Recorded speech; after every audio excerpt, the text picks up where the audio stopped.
Shinbad. Thank you. Keep it going, everybody. Woo! Thank you, Andy. Absolutely, sir. All right, I'm gonna put my notes right here. You know, I'm gonna do this sober for the first time. I've been told that, yeah, I don't need no liquid courage. I'll give you a little background. I am 100% biologically North Korean. You heard me, North Korean. My parents, born and raised in North Korea, and actually escaped the Seoul in 1949, 1950. America came and saved the day again. Well, that's in a little hour. But listen, guys, my mom and dad in 1970, they were looking for work, and they emigrated to West Germany because in West Germany they were looking for work. And can you imagine two North Koreans in the street somewhere in Nuremberg going, "Hey, where are you from?" Really? Let's just get a coffee. And 4 years later I was born. 2 years later my brother was born. And because my parents worked very hard, I was actually raised by a German family. I call them my God family. And you always remember the Asian guy, right? You always remember the Asian guy. They remember me, you know? I remember when I went back in '96, walking down that village, Uppersberg, in the Schlebusch region, which fell from Leverkusen, and people recognize me. Sagen, "Oh, it's so schön, it's good to see." I'm like, wow, they remember me.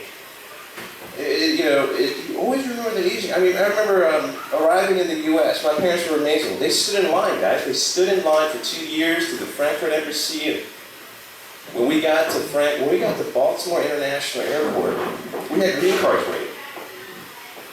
And fast forward to today, we're grateful American citizens, the greatest country on this fucking planet. Now, as I arrived, they put me in school right away. This is where it gets good. They put me right in there. I didn't speak a lick of English, not a word. And I remember this. I knew math, and I told her I was going to go to ESL to learn English. And I looked up and I was going to tell her that I was going to be back in 2 hours. This is my first teacher, right? Mrs. Dorn. I remember it was yesterday. And I didn't speak English, and I didn't know how to pronounce it. Like the knight in shining armor, knight in knit. You know? I'm telling you. So I looked up and I said, I'm going to use my math skills here. I back after 2 whores. Whores. She goes,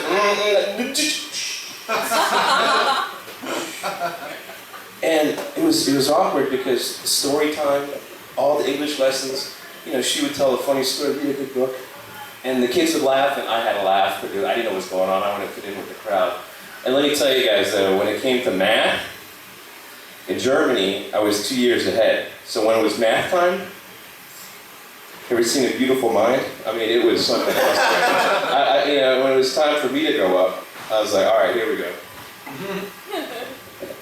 8 minus 5 plus 7 ist 22. Meine Damen und Herren, ich möchte Ihnen zeigen, irgendwann mit dieser Nummer, and all these kids are like, what the heck is he doing? And my teacher's going, no.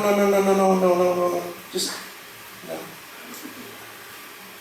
Because, you know how it is with some Asian parents. When I was 8 months old, an abacus was thrown into my crib. And here I am today. Some of you guys talked about visiting Asia, and I got the opportunity to visit Korea with my mother about 3-4 years ago, and that is something else. To go to a country where everyone looks like you. I was there with my mother. I wish I was there with my friends, because nothing would give me more pleasure than when they're not looking and all of a sudden, I just think, what the hell is Steve? I'm over here. I will one day, trust me. And you know what? It was a freaking 16-hour flight from Atlanta to Seoul on a Boeing 777, the longest endurance passenger. 16 hours. Can you imagine the plane? I'm freaking doing jumping jacks to my house to get my plug on. And when we get there, we go to my uncle's place, and you know what they do there? They sleep on the floor. I'm like, hell no. What the? I mean, it was a tough adjustment, but I made it work. But I couldn't fit in. It was amazing Because no matter how hard I tried, they always knew I wasn't from there. They could always tell. It was amazing. It was something else. I mean, I got to see the DMZ with my mom. That's something else. I mean, you drive up to the DMZ, there's these soldiers with MP5s. I mean, they're serious looking people, you know? I just look straight ahead of them. They're checking the trunk, you know? I'm practically just...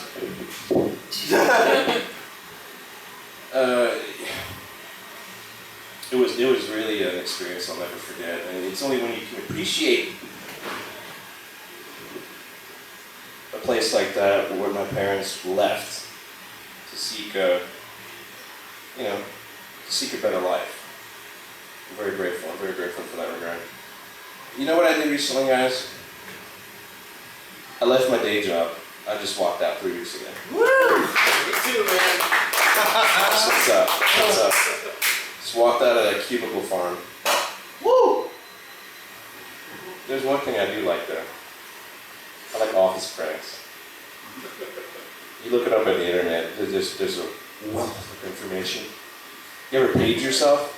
Paging Steve, paging Steve. The classic one is you start with decaf coffee. Just slowly transition to decaf. Slowly put decaf over the weeks. Everyone adjust to decaf, like something. And then, boom! The next day when you go full French roast.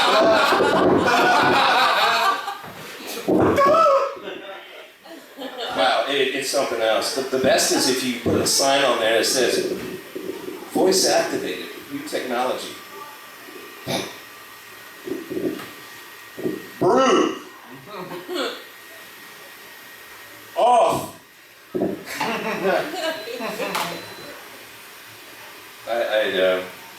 There's a reason I had to leave, guys, alright? You know what I like doing? I like doing German stuff because, I really like using different languages. You guys remember Sprockets from Saturday Night Live? Yeah. Dita? Welcome to Sprockets. Yeah. There's a game show called Love Works where it was like a dating game, and Jason Priestley was the guy looking for true love. I'll never forget this. Phil Hartman was up there. I forget who the other one was. They asked the first girl, she Victoria Jackson, she did a whole normal spiel about, I would like to have a fun date, go to a cafe and then have coffee and kuchen at 4. And they asked the dominatrix looking girl, tell us a little about yourself. By day, I work at the Lego factory in Baden-Baden. My ideal date would be impossible under existing German law.